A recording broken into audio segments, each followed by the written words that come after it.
Bonjour à tous, je vous invite à vous abonner à cette chaîne, à aimer, à partager, à commenter ces vidéos, c'est très important. C'est une manière de nous soutenir. Merci à vous tous.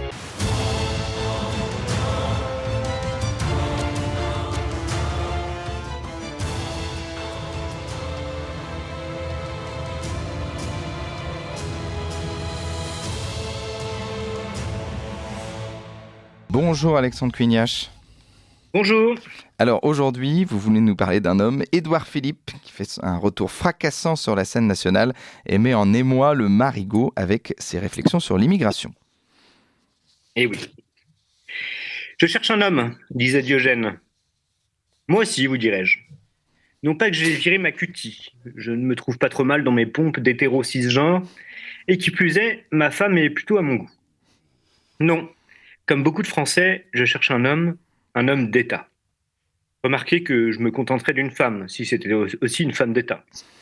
Encore que je me méfie. Les femmes de pouvoir ont beaucoup plus tendance, historiquement, à faire la guerre que les hommes. Mais on leur pardonne volontiers.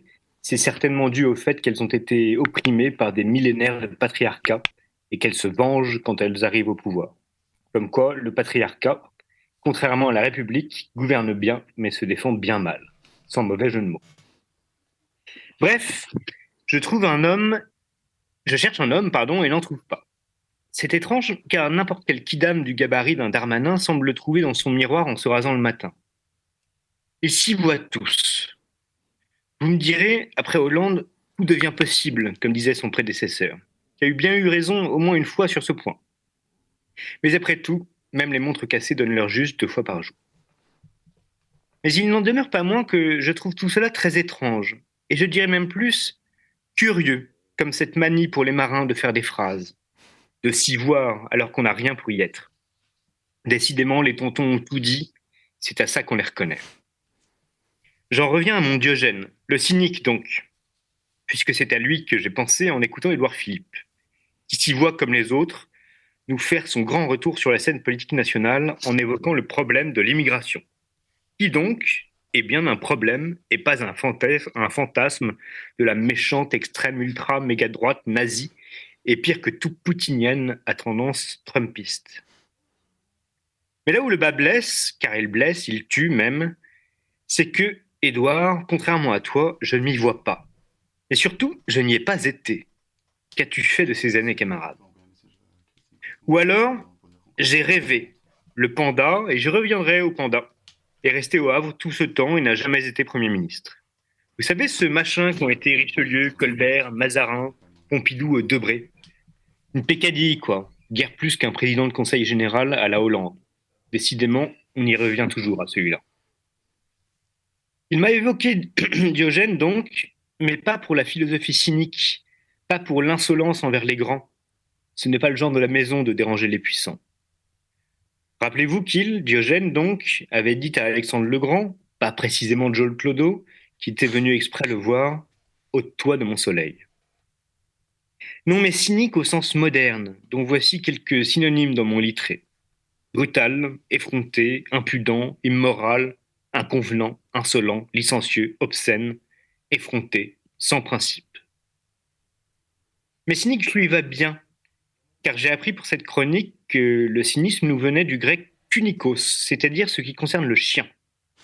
Et le brave Édouard a tout du chien, plus que du panda, hormis la loyauté.